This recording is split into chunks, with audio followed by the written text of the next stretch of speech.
gereja, kita sama-sama gereja. Dan pengikut Yesus di seluruh dunia, kita sama-sama gereja.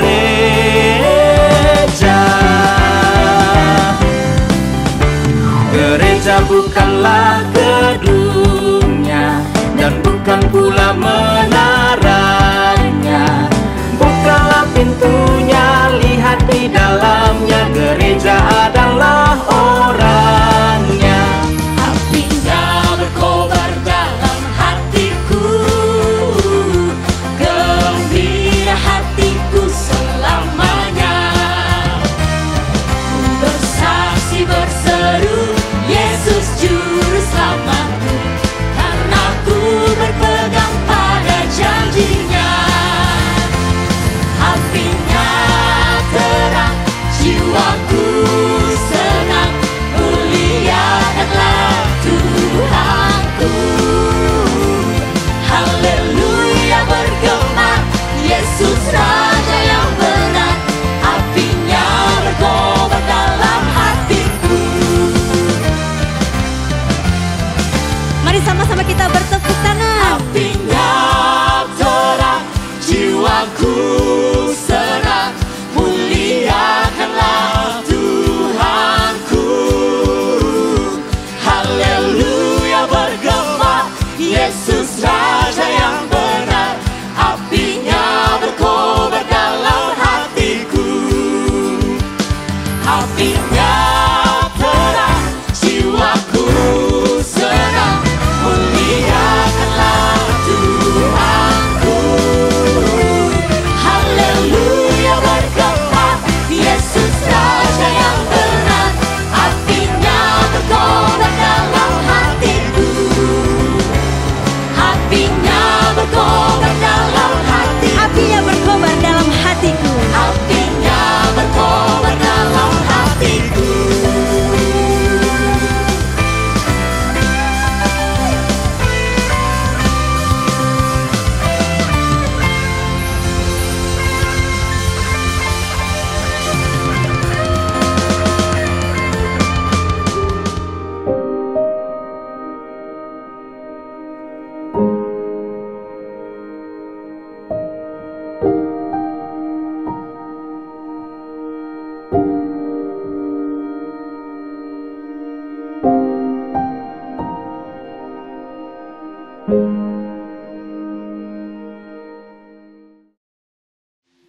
Shalom teman-teman Ignite GKI dimanapun saat ini berada.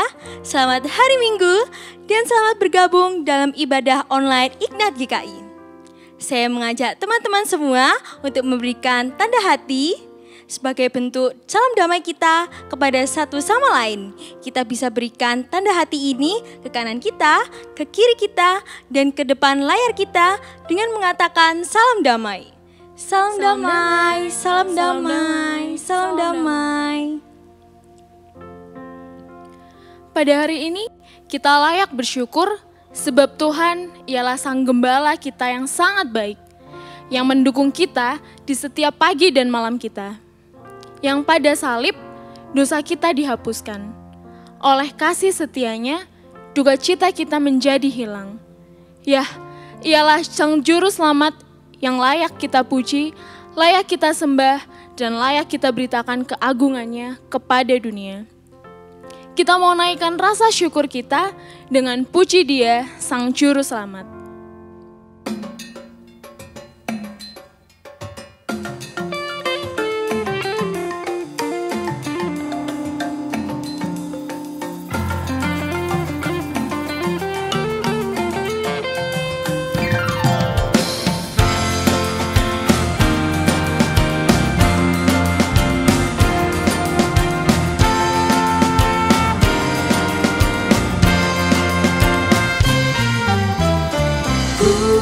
Puji Yesus, pujilah Juru Selamat. Langit bumi maklumkan kasih-Nya. Haleluya, nyanyilah para malaikat. Rasa hormat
kuasa kasih setianya. Puji Dia, beritakan keagungannya. Puji Dia, mari bernyanyilah.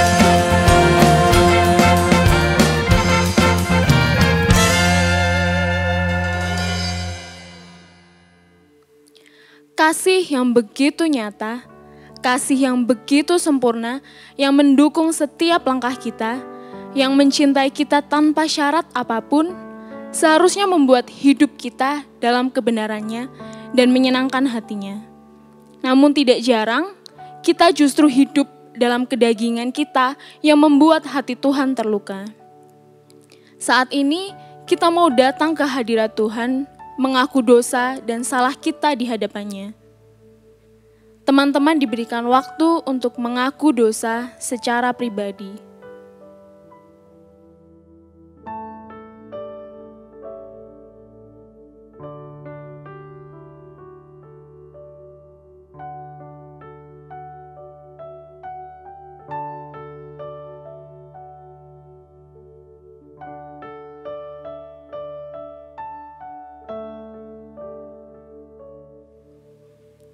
Bapa yang Maha Baik, saat ini kami datang ke dalam hadirat-Mu, mengakui setiap dosa dan kesalahan yang kami perbuat, baik sengaja maupun tidak disengaja, yang mendukakan hati Tuhan dan juga sesama kami. Ampunilah kami Bapa, ajarilah kami untuk dapat hidup sesuai dengan kehendak-Mu. Inilah doa dan harapan kami serahkan semuanya ke dalam tangan-Mu, di dalam nama Tuhan Yesus Kristus, kami sudah berdoa, diam syukur, haleluya, amin. Berita anugerah hari ini diambil dari 2 Timotius 1 ayat 7-10. Sebab Allah memberikan kepada kita bukan roh ketakutan, melainkan roh yang membangkitkan kekuatan, kasih, dan ketertiban. Jadi janganlah malu bersaksi tentang Tuhan kita, dan janganlah malu karena aku, seorang hukuman karena Dia, melainkan ikutlah menderita bagi Injilnya oleh kekuatan Allah. Dialah yang menyelamatkan kita dan memanggil kita dengan panggilan kudus, bukan berdasarkan perbuatan kita, melainkan berdasarkan maksud dan kasih karunia-Nya sendiri, yang telah dikaruniakan kepada kita dalam Kristus Yesus sebelum permulaan zaman, dan yang sekarang dinyatakan oleh kedatangan Juru Selamat kita, Yesus Kristus, yang oleh Injil telah mematahkan kuasa maut dan mendatangkan hidup yang tidak dapat binasa. Memutuskan mengikut Tuhan, artinya kita mau untuk menyangkal diri kita dan memikul salib Tuhan. Mengikut Tuhan tidak berarti kita hidup hanya dalam kenyamanan tanpa sebuah masalah. Karena sejatinya, mengikut Tuhan adalah bagaimana kita mengabdi kepadanya, dan hanya oleh darah-Nya kita selamat dan bahagia penuh.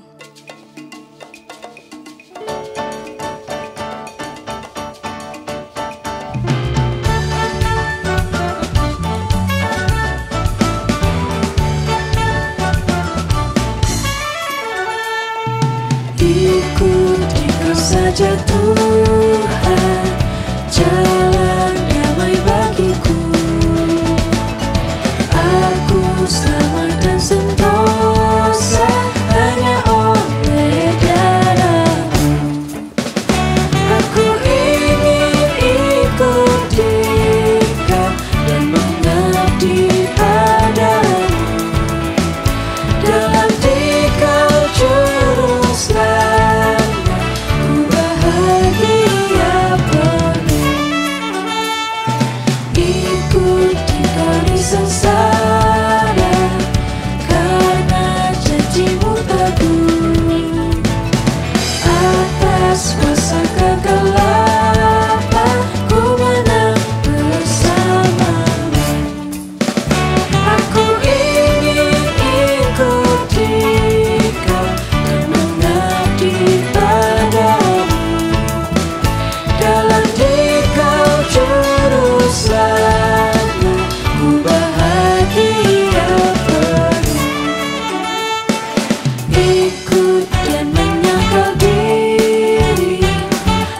Aku uang yang fana, hanya turut kehendak-Mu dan padamu berserah. Aku ingin ikut jika dan mengabdi padamu dalam nikah juru selamat, ku bahagia penuh.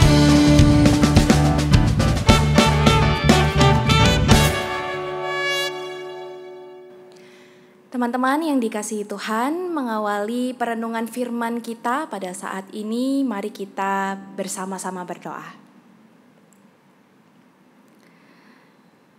Ya Tuhan, sahabat terdekat kami, sahabat yang setia menuntun kami di dalam hikmat dan kebenaran Tuhan, kami bersyukur untuk waktu kami boleh bersama-sama merenungkan sebagian daripada firman-Mu. Singkapkanlah kepada kami Tuhan kebenaran firman-Mu itu yang seringkali tertutupi oleh pengertian kami sendiri, keinginan kami sendiri, juga kepentingan kami sendiri. Berkaryalah di dalam setiap hati dan pikiran kami, agar kami dimampukan untuk memahami firman-Mu terlebih melakukannya dalam hidup kami sehari-hari. Kami berdoa di dalam nama Tuhan kami, Yesus Kristus, Sang Juru Selamat yang hidup. Amin. Teman-teman, bagian firman Tuhan yang akan kita renungkan saat ini diambil dari Injil Yesus Kristus menurut Lukas di pasal 4, ayatnya yang ke-42 hingga 44. Lukas 4 ayat 42 hingga 44. Ketika hari siang, Yesus berangkat dan pergi ke suatu tempat yang sunyi. Tetapi orang banyak mencari Dia, lalu menemukannya dan berusaha menahan Dia, supaya jangan meninggalkan mereka. Tetapi Ia berkata kepada mereka, "Juga di kota-kota lain aku harus memberitakan Injil Kerajaan Allah, sebab untuk itulah aku diutus." Dan Ia memberitakan Injil dalam rumah-rumah ibadat di Yudea. Demikianlah bunyi firman Tuhan. Berbahagialah setiap kita yang tidak hanya membaca tetapi melakukan dalam hidup sehari-hari. Haleluya.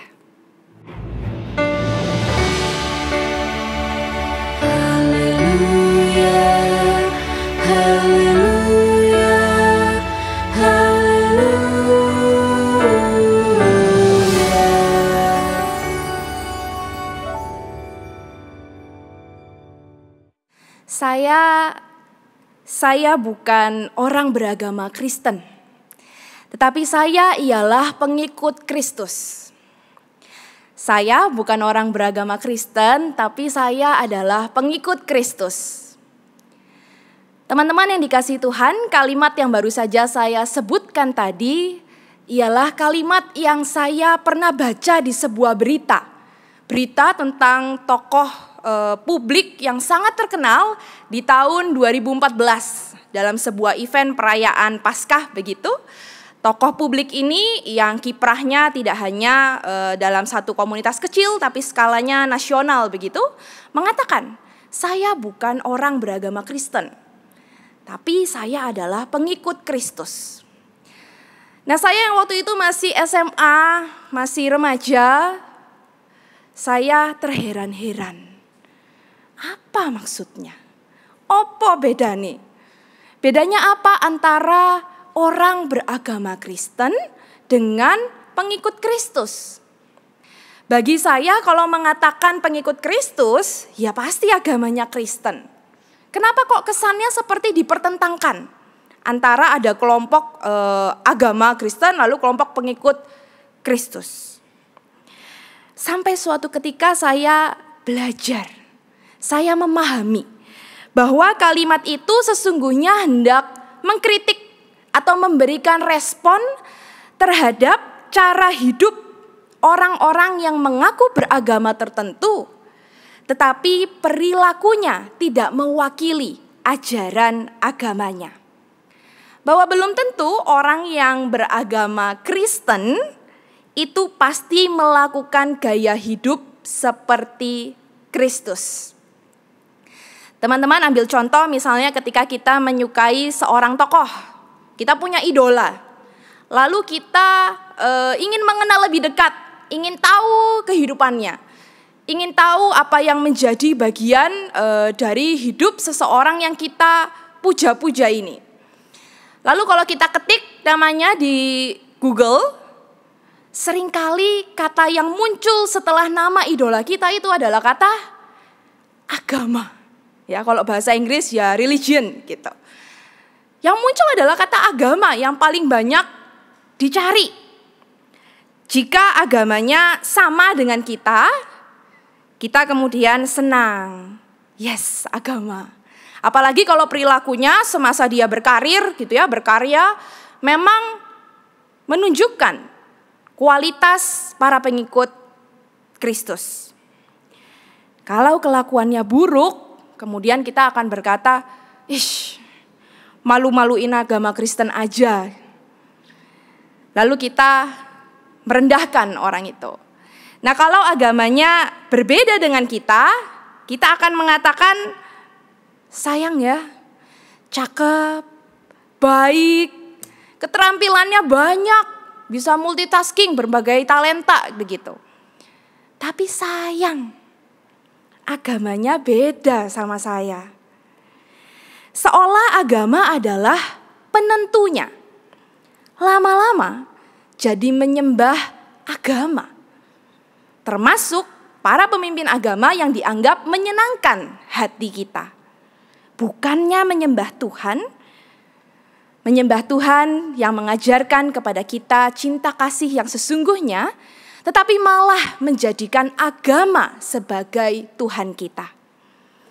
Agama yang mestinya adalah sarana menyatakan cinta kasih, malah kita geser menjadi penentu segalanya. Teman-teman, untuk itu menjadi perlu untuk kita sekalian dengan serius bertanya. Tanyalah di dalam hati, di dalam pikiran kita, kalau saya mengatakan saya beragama Kristen, apakah sungguh itu berarti kita menyembah Kristus dalam setiap kata dan karya kita? Atau jangan-jangan kita hanya menyembah status kekristenan saja menurut kepentingan kita sendiri? Menuhankan agama yang kita letakkan sebagai penentu segalanya. Nah, di dalam bacaan kita, orang banyak dikatakan sedang mencari Yesus, begitu ya, sebelum kemudian menemukannya. Nah, niatan dalam tindakan mencari Tuhan Yesus itu, teman-teman, mengandung arti dalam bahasa aslinya tidak akan berhenti sampai menemukan Yesus. Terus mencari sampai dapat. Jadi kita lihat di sini ada keinginan yang begitu dalam, keinginan yang besar untuk menemukan Tuhan Yesus, mau dekat dengan Tuhan Yesus. Tapi justru di situ keprihatinannya, bahwa mencari sampai dapat itu berarti dapat apa yang mereka inginkan. Mendapatkan apa yang mereka sendiri ingin untuk dipuaskan. Nah, ini dari mana kita tahu? Dari ayat selanjutnya, teman-teman, yang mengatakan ketika mereka menemukan Tuhan Yesus, lalu orang banyak ini berusaha menahan dia supaya jangan meninggalkan mereka. Setelah dapat, ditahan untuk dirinya sendiri, atau kalau tidak untuk kalangannya sendiri, untuk kalangan terbatas. Nah, memang bukan rahasia lagi pada masa itu kalau Tuhan Yesus bisa mengadakan banyak mukjizat, bisa melakukan berbagai hal-hal ajaib.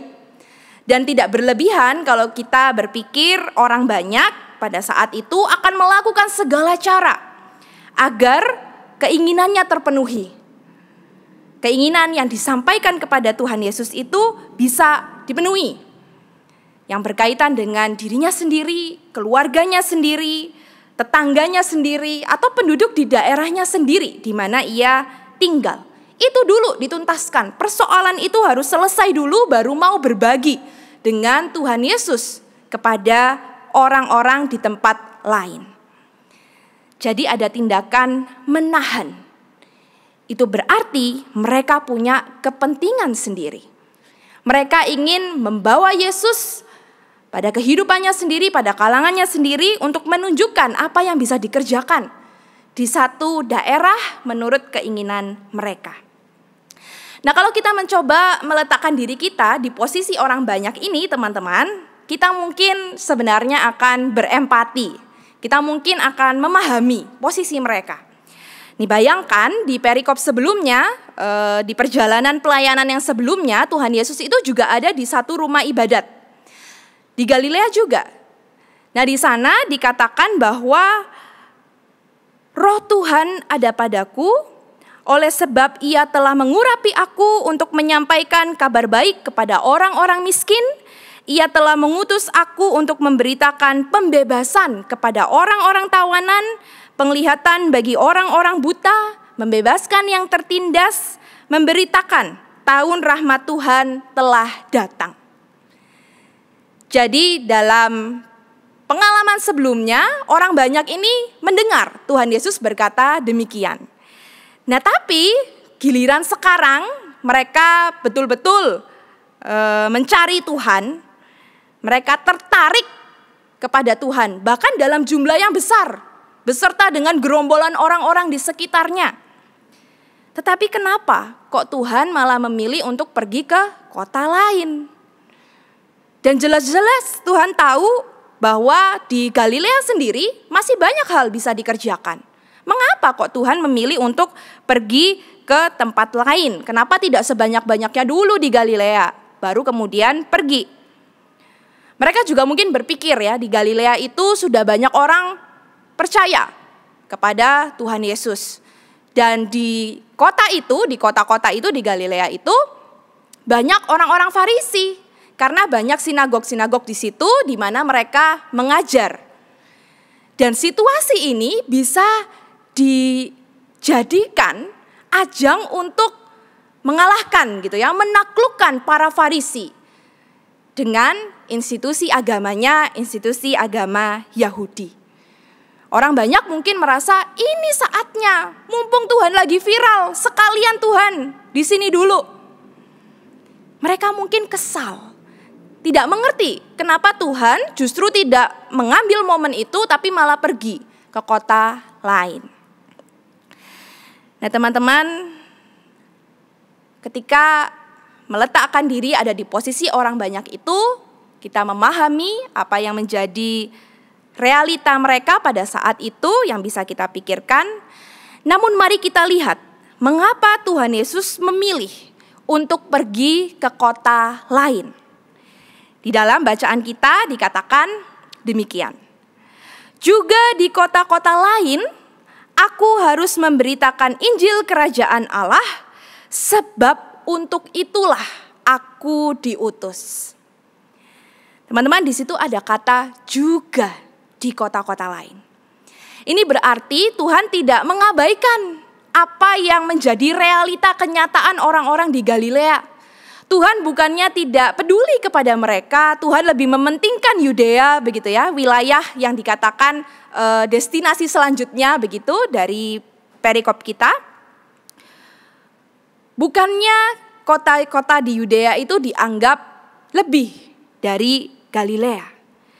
Tetapi kata juga di kota-kota lain itu menunjukkan bahwa Tuhan Yesus menganggap setiap kota itu sama berhaknya, setiap orang itu sama berhaknya untuk mengalami kasih Allah.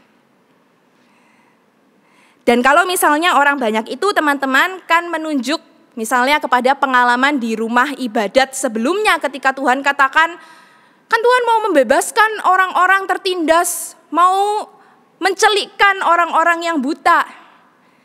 Tapi ingat, bahwa diawali dengan kalimat Roh Tuhan ada padaku. Bahwa karya Kristus, pelayanan Tuhan Yesus itu dipimpin dan digerakkan oleh Roh Allah sendiri demi kehendak Allah Bapa. Pelayanan Tuhan Yesus tidak digerakkan oleh viralnya ia di tengah orang-orang Galilea. Tidak digerakkan oleh jumlah orang yang mencari dia. Apalagi kepentingan-kepentingan masing-masing orang pada saat itu dengan berbagai pergumulannya. Tetapi Tuhan Yesus berpelayanan digerakkan oleh Roh Allah, digerakkan oleh kehendak Bapa. Kemana ia pergi dan apa yang ia lakukan itu dipimpin oleh Allah sendiri. Nah, ini berbeda dengan sikap batin orang banyak pada saat itu yang mendasarkan pelayanan bukan pada kemana Roh Tuhan itu mengutus, tetapi didasarkan pada apa yang Tuhan lakukan seturut dengan keinginan saya, kemana saya ingin Tuhan pergi, dan apa yang saya ingin Tuhan lakukan buat hidup saya. Nah, orang banyak beserta kita sekalian teman-teman, dimanapun dan kapanpun kita berada, kita diingatkan bahwa karya kasih Kristus, pelayanannya itu didasarkan tidak pada jumlah semata, tetapi pada hati setiap orang yang mau mengenal, mau mengalami, bahkan menjadi saksi Injilnya. Kalau Tuhan Yesus itu menyembuhkan, membebaskan, menolong yang tidak berdaya, semua tindakan itu dilakukan untuk memberitakan Injil Kerajaan Allah menurut tuntunan Roh, tanpa keinginan menahan kasih Allah itu untuk kalangan tertentu, untuk kalangan sendiri, untuk kalangan terbatas. Memberitakan Injil Kerajaan Allah untuk setiap orang yang sejatinya ia kasihi. Tuhan Yesus tidak pernah bertujuan mengagamakan orang lain, melainkan menyatakan cinta kasih Allah kepada manusia. Allah mau mengatakan, aku mau hadir di dalam setiap kehidupanmu, aku mau merangkulmu di dalam setiap pergumulanmu. Itulah makna Injil. Berita sukacita, berita hadirnya kasih Allah bagi saudara dan saya. Mungkin kemudian teman-teman kita ketika merenungkan firman Tuhan, kita menemui dalam bagian-bagian firman yang lain, kita membaca ada loh disebutkan pertambahan jumlah jemaat itu, berarti kan itu penting. Misalnya di kisah jemaat perdana, di situ disebutkan begitu ya, ada pertambahan jumlah. Lalu misalnya juga di Antioquia, waktu para rasul di sana memberitakan Injil, dan di sana adalah tempat di mana Kristen itu pertama kali disebutkan begitu ya. Di situ juga disebutkan bahwa ada pertambahan jumlah, tidak hanya orang Yahudi, tapi orang bukan Yahudi pun kemudian mengaku sebagai Kristen. Nah, ini kan berarti jumlah itu penting. Nah, teman-teman, ketika kita bertemu dengan bagian-bagian firman Tuhan itu, mari kita baca dengan lebih utuh. Bahwa ketika disebutkan di dalam kisah jemaat perdana maupun jemaat di Antioquia itu tentang pertambahan jumlah, ayatnya itu berbunyi demikian, teman-teman. Dan tiap-tiap hari Tuhan menambah jumlah mereka dengan orang yang diselamatkan. Dan tangan Tuhan menyertai mereka dan sejumlah besar orang menjadi percaya dan berbalik kepada Tuhan. Bagian-bagian ini mengingatkan kepada kita, teman-teman, bahwa kalau seandainya pun kita butuh untuk mengevaluasi persekutuan kita butuh untuk memeriksa lebih dalam lagi bagaimana kita berbagi Injil, berdasarkan jumlah anggota persekutuan kita atau berdasarkan jumlah orang yang datang, maka kita perlu ingat bahwa Tuhan sendiri yang mengerjakannya, bukan karena usaha kita. Tadi kita baca di bagian-bagian firman itu ada kata Tuhan menambah, Tuhan menyertai mereka sehingga jumlahnya bertambah. Tuhan yang berkarya dan menganugerahkan anggota-anggota persekutuan itu kepada kita. Bukan karena kuat gagah kita, hanya oleh karena tangan Tuhan yang bekerja. Nah, jika demikian, jika memang jumlah itu bukan yang nomor satu, lalu apa yang harus kita lakukan agar kita bisa dikatakan sebagai orang-orang yang benar dalam berbagi Injil? Untuk hal itu, maka kita bisa berkaca pada apa yang dilakukan jemaat perdana, juga jemaat di Antiokhia itu, teman-teman.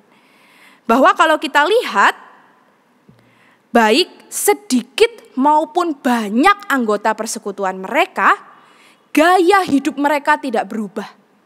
Gaya hidup menurut Kristus itu tetap mereka pegang. Bukan hanya status ketika mengaku sebagai Kristen. Bukan karena tunggu persoalannya selesai dulu, pergumulan pribadi selesai dulu, baru gaya hidupnya menurut Kristus. Gaya hidup itu tetap mereka pegang apapun kondisinya. Kalau kita lihat gaya hidup itu, yang pertama tadi ialah berdasarkan kepada Tuhan sendiri, tangan Tuhan yang menyertai, tangan Tuhan yang menambahkan apapun yang dibutuhkan oleh persekutuan mereka. Kalau menilik pada perikop bacaan kita, Tuhan sendiri, Roh Tuhan sendiri yang menggerakkan setiap kita. Dan yang kedua, teman-teman, gaya hidup itu ialah gaya hidup untuk terus mencari apa yang bisa kita lakukan dengan apa yang ada pada kita untuk membagikan kasih Tuhan. Kalau kita lihat di jemaat perdana, teman-teman, mereka hidup dengan cara bersatu hati, dengan cara membagikan sukacita mereka, termasuk membagikan apa yang ada pada mereka. Nah, ini bisa bicara soal harta kepunyaan, tapi juga bicara soal apapun yang melekat dalam diri kita. Keterampilan-keterampilan yang ada, kerinduan yang ada untuk mau duduk berbagi dengan sesama. Mencari apa yang ada pada kita yang bisa kita bagikan sebagai wujud kasih Tuhan kepada setiap orang yang Ia kasihi. Begitu juga dengan orang Kristen di Antiokhia, teman-teman. Saat mendengar, jadi dalam satu momen mereka mendengar ada saudara-saudara di tempat lain itu dilanda bahaya kelaparan, mereka segera bertindak, mengumpulkan, ada catatannya teman-teman, mengumpulkan sesuai yang mereka miliki untuk dibagikan kepada sesama. Nah, ini dengan kata lain mau mengatakan kepada kita, selalu ada sesuatu yang Tuhan berikan kepada masing-masing kita. Meskipun bentuknya mungkin berbeda-beda. Tetapi sesuai dengan apa yang kita miliki, itu bisa kita bagikan kepada sesama. Bahwa gaya hidup menurut Kristus itu selalu berhubungan dengan tidak menahan apa yang kita miliki itu bagi diri kita sendiri, bagi kalangan kita sendiri, tetapi dibagikan kepada setiap orang yang kita jumpai. Berbagi Injil berarti berbagi cinta kasih Tuhan seturut dengan apa yang Tuhan percayakan kepada kita. Kecil ataupun besar, sedikit ataupun banyak, tidak ada alasan bagi kita untuk tidak bisa berbagi. Teman-teman, kalau kita melihat tema kita berbagi Injil, kalau kita mengingat bahwa panggilan kita ialah untuk membagikan kasih itu, ingat juga bahwa kita tidak bisa membagikan sesuatu yang tidak kita miliki. bahwa kalau kita mau membagikan kabar sukacita, kalau kita mau membagikan kasih Tuhan, maka kita sendiri pun mestinya adalah orang-orang yang pernah mengalami perasaan dikasihi Tuhan, dianugerahi Tuhan, dirahmati Tuhan dengan segala yang ada pada kehidupan kita. Mengalami, aku dikasihi Tuhan. Jadi ketika mengaku saya adalah orang Kristen, itu karena aku dikasihi Tuhan. Bukan karena kata orang tua saya, kata pendeta saya, kata khotbah ini, khotbah itu. Tetapi karena saya di dalam kehidupan sehari-hari saya mengalami Tuhan mengasihi saya. Jadi keputusan mengaku Kristen, keputusan sebagai pengikut Kristus itu adalah keputusan milik kita sendiri karena kita mengalami Tuhan di dalam hidup kita. Bukan keputusan milik orang tua kita, keputusan milik gereja kita. Kita berpikir, ya memang sekarang saatnya Sidi mengaku percaya, begitu ya. Bukan karena ritual-ritual, bukan karena apa yang dikatakan orang tentang kekristenan, tetapi karena pengalaman kita sendiri bersama dengan Tuhan dan umat-Nya. Teman-teman, mengalami itu berarti mengenal Tuhan dengan dekat. Nah, ini berbeda dari sekedar tahu konsep pengajaran ini, tahu konsep tentang Tuhan, tentang alam semesta, tentang manusia, itu berbeda dengan mengalami, berbeda dengan kenal dekat. Nah, kalau teman-teman, saya sendiri di dalam pengalaman perjalanan iman saya membedakan antara tahu dan kenal, mengalami sendiri, itu dalam momen-momen kecil sebenarnya teman-teman. Yaitu momen menghafal nama orang-orang yang saya temui. Nah, di dalam perjumpaan dengan berbagai jemaat, teman-teman, dalam proses kependetaan itu kami bertemu dengan berbagai jemaat dengan latar belakang, jumlahnya banyak, begitu ya.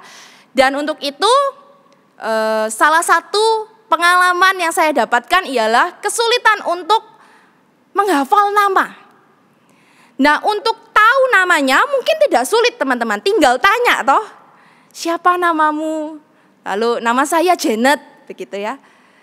Tapi kalau kemudian nanti ketemu lagi, beberapa waktu lagi, atau nanti setelah sekian lama, saya belum tentu hafal, teman-teman. Waktu itu dikasih tahu sih, tapi setelah beberapa waktu lamanya, ditanya lagi gitu, bisa lupa gitu ya. Saya termasuk orang yang kesulitan untuk menghafal nama dengan begitu cepat.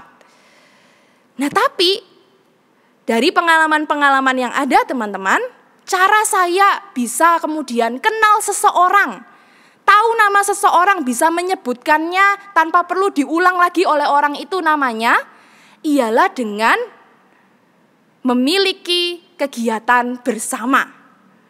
Jadi punya common interest, common activity gitu ya. Terlibat dalam satu project bersama, terlibat dalam kehidupan sesehari yang mungkin momennya sebentar-sebentar, tapi terlibat terus-menerus begitu. Yang membuat saya kemudian bisa mengenal seseorang. Tidak hanya sekedar tahu namanya, tapi kenal siapa pemilik nama itu.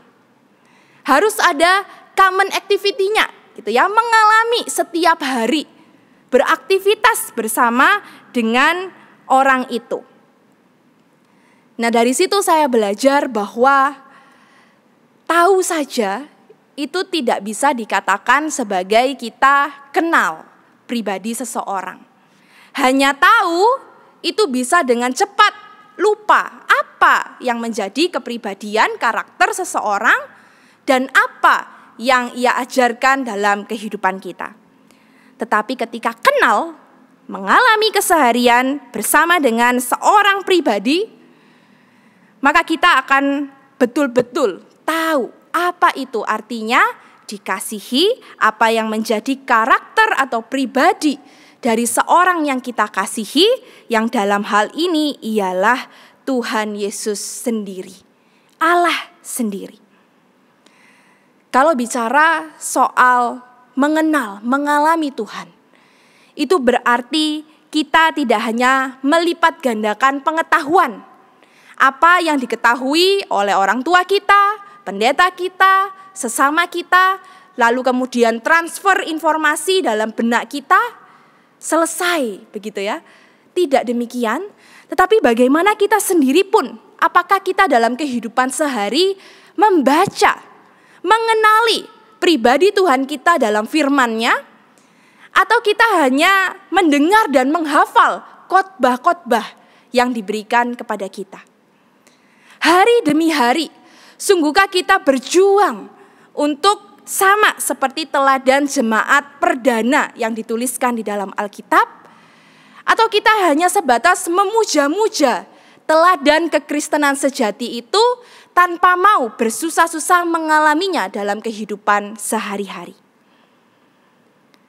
Teman-teman yang dikasihi Tuhan, kalau kita mau menjadi anak-anak Tuhan yang bisa membagikan Injil, bisa untuk terus menyatakan cinta kasih Tuhan dimanapun dan kapanpun kita berada, tidak mudah lelah, tidak mudah kecewa ketika kita berhadapan dengan berbagai tantangan, maka kenalilah dan alamilah kabar sukacita itu dalam hidup sehari-hari. Kenalilah, alamilah apa yang menjadi Injil kebenaran firman Tuhan itu. Karena ingat, kita tidak bisa membagikan apa yang sesungguhnya tidak kita miliki. Karena kalau itu yang kita lakukan, maka sesungguhnya kita hanya menipu diri kita sendiri. Tuhan kiranya menolong kita di dalam membagikan Injil kepada setiap orang. Amin.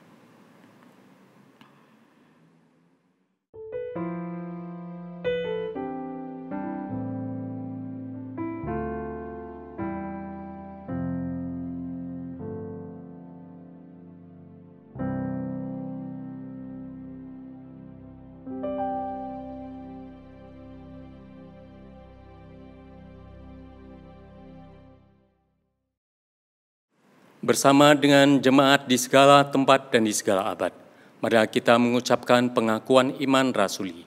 Biarlah masing-masing mengatakannya demikian. Aku percaya kepada Allah, Bapa yang Maha Kuasa, Khalid langit dan bumi, dan kepada Yesus Kristus, anaknya yang tunggal Tuhan kita, yang dikandung dari Roh Kudus, lahir dari anak darah Maria, yang menderita sengsara, di bawah pemerintahan Pontius Pilatus, disalibkan, mati dan dikuburkan, turun ke dalam kerajaan maut. Pada hari yang ketiga, bangkit pula dari antara orang mati, naik ke surga, duduk di sebelah kanan Allah, Bapa yang Maha Kuasa. Dan dari sana Ia akan datang untuk menghakimi orang yang hidup dan yang mati. Aku percaya kepada Roh Kudus, gereja yang kudus dan am, persekutuan orang kudus, pengampunan dosa, kebangkitan orang mati, dan hidup yang kekal. Amin. Teman-teman yang dikasihi Tuhan, mari kita bersatu hati di dalam doa syafaat. Mari kita berdoa. Dalam rasa syukur dan sukacita Tuhan, kami menyambut persekutuan yang boleh terjadi bagi setiap kami dimanapun kami berada, oleh karena wadah yang Tuhan anugerahkan kepada kami melalui platform Ignite ini. Tuhan kiranya yang terus memberkati pelayanan kami bersama Tuhan, dan makin hari kami boleh bertumbuh di dalam Tuhan kami Yesus Kristus. Di dalam rasa syukur dan sukacita, Tuhan kami mengingat keberadaan bangsa dan negara kami. Kami mengingat setiap sisi kehidupan bersama yang kadangkala kami rasakan tidak sesuai dengan apa yang kami rasa perlu untuk dinyatakan di dalam hidup bersama. Kami bertemu dengan sikap-sikap yang merendahkan sesama. kami bertemu dengan peperangan-peperangan yang ada, baik di tengah bangsa dan negara kami, maupun di antara bangsa-bangsa yang ada di dunia. Kami bertemu dengan realita bagaimana para pemimpin bangsa juga bergumul untuk terus mempertahankan prinsip yang jujur, yang seturut dengan kehendak Tuhan, dengan godaan-godaan yang ada di sekitar mereka. Ya Tuhan, Engkau yang adalah Sang Pemilik kami mempercayakan kehidupan bangsa dan negara kami ini ada di dalam tangan Tuhan. Tuhan sendiri yang kiranya terus membentuk tiap-tiap kami sebagai anggota, sebagai orang-orang yang hidup bersama, agar kami terus mengandalkan hikmat daripada Tuhan, agar kami terus mau digerakkan oleh Tuhan untuk membangun kehidupan bersama yang damai, kehidupan bersama yang boleh saling menyatakan cinta kasih di tengah berbagai perbedaan yang ada. Engkau sendiri Tuhan yang kiranya bekerja melalui setiap kami. Tuhan, kami berdoa di dalam kesatuan hati kami, mengingat keberadaan setiap gereja-gereja yang ada di Indonesia. Kami berdoa Tuhan untuk tiap proses adaptasi yang terus diupayakan di tengah situasi yang terus berubah oleh karena pandemi, tetapi juga di tengah berbagai pergumulan yang secara khusus dihadapi oleh tiap-tiap gereja di seluruh penjuru Indonesia. Hikmat-Mu Tuhan yang kiranya memimpin setiap kami di tengah pergumulan yang ada, agar kami dimampukan untuk terus berkarya, agar kami dimampukan untuk terus mengarahkan hati kami hanya kepada Tuhan. Agar kami terus diberikan inspirasi, menghasilkan karya-karya yang dapat membangun persekutuan kami, yang dapat menyatakan kasih Tuhan terus-menerus dan seluas mungkin. Tuhan, di dalam rasa syukur dan sukacita kami bersama-sama ada dalam persekutuan ini, kami juga mengingat situasi yang kami hadapi hari demi hari berkaitan dengan perkembangan dari pandemi, situasi pandemi yang ada. Tuhan, tiap hari kami diperhadapkan dengan informasi yang baru. Kami diperhadapkan dengan perkembangan-perkembangan yang mungkin tidak kami duga.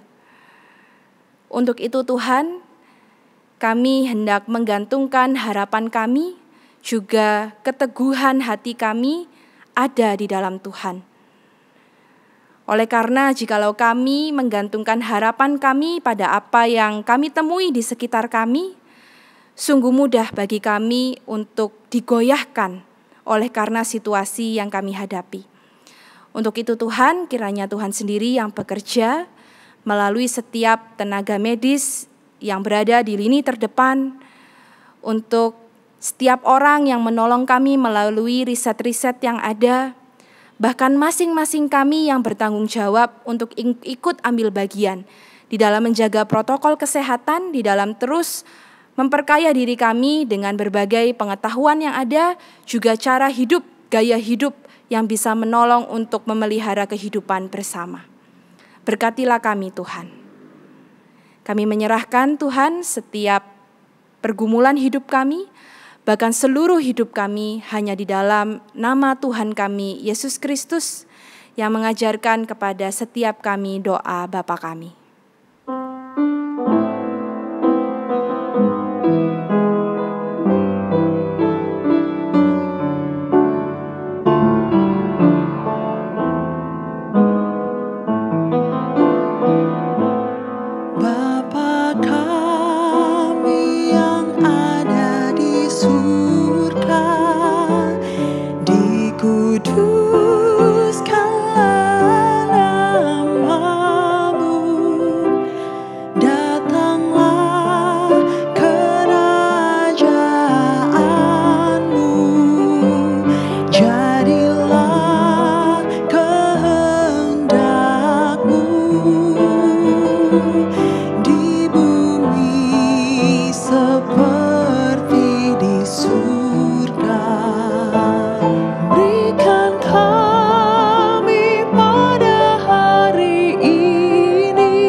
mau mengucapkan syukur atas berkat dan kebaikan Tuhan dalam hidup kita dengan memberikan persembahan terbaik kita.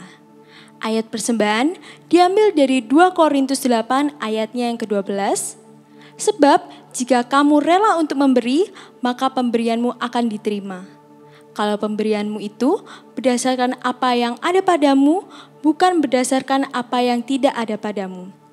Jemaat dapat memberikan persembahan melalui rekening gereja masing-masing.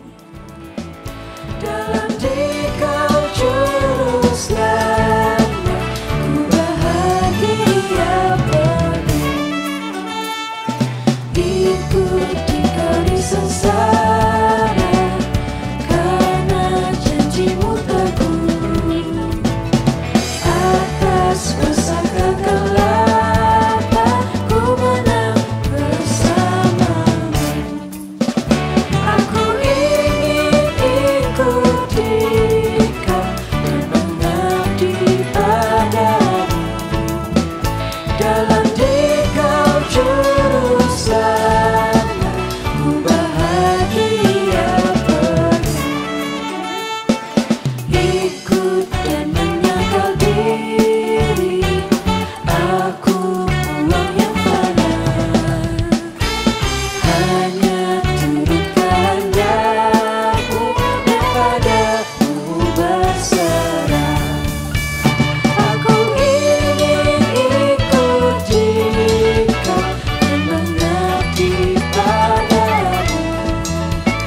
Dalam Dikau juru selamat, ku bahagia penuh.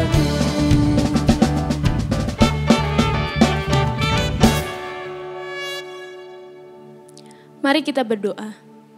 Kami mengucap syukur Bapa bahwa pada hari ini kami boleh memberikan sedikit persembahan kami. Tuhan yang layakkan persembahan kami Bapa. Tuhan yang pimpin setiap orang yang mengelola persembahan ini. Tuhan berikan roh hikmat, roh kebijaksanaan Bapa. Biarlah berkat yang boleh kami kumpulkan ini dapat memperluas kerajaan-Mu di bumi ini. Terima kasih Tuhan, kami mau serahkan persembahan ini hanya di dalam nama Tuhan Yesus Kristus. Haleluya, amin. Jika hari ini ditanyakan pada kita apa yang harus kita perbuat bagi dunia ini, maka kita mau beritakan tentang kabar keselamatan. Sampaikanlah kepada dunia mengenai pembebasan bagi orang yang ditawan. Nyatakanlah tentang kasih Allah yang sejati yang tersedia bagi kita pengampunan dan anugerah dalam Kristus.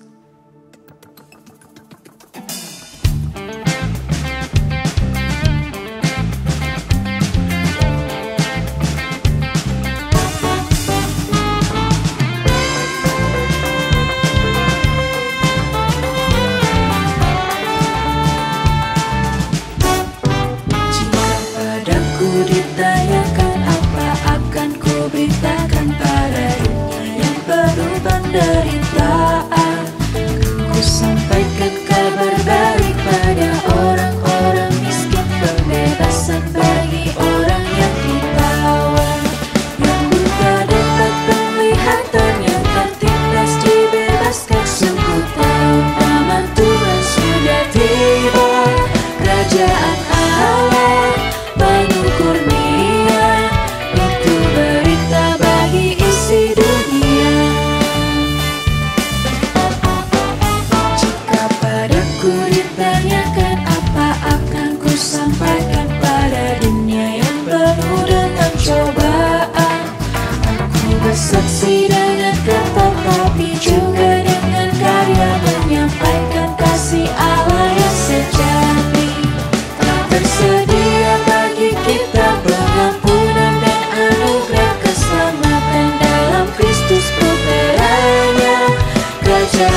Teman-teman, mari kita melanjutkan ibadah kita di dalam kehidupan sehari-hari. Mari terus berbagi Injil kemanapun kita pergi. Dan mari bersama kita memohon berkat dari Tuhan. Tuhan memberkati kita dan melindungi kita. Tuhan menyinari kita dengan wajah-Nya dan memberi kita kasih karunia. Tuhan menghadapkan wajah-Nya kepada kita dan memberi kita damai sejahtera. Amin.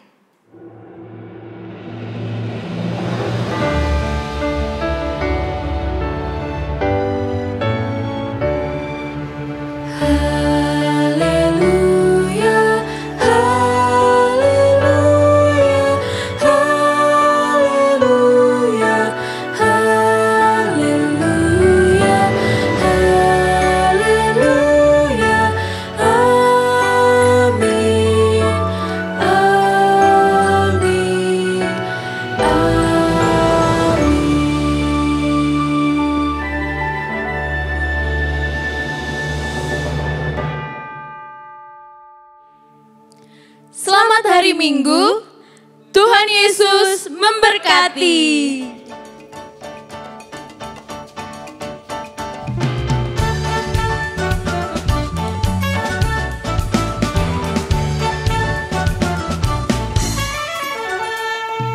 Ikuti Kau saja Tuhan, jalan damai bagiku. Aku selamat dan sentosa hanya oleh darah-Mu.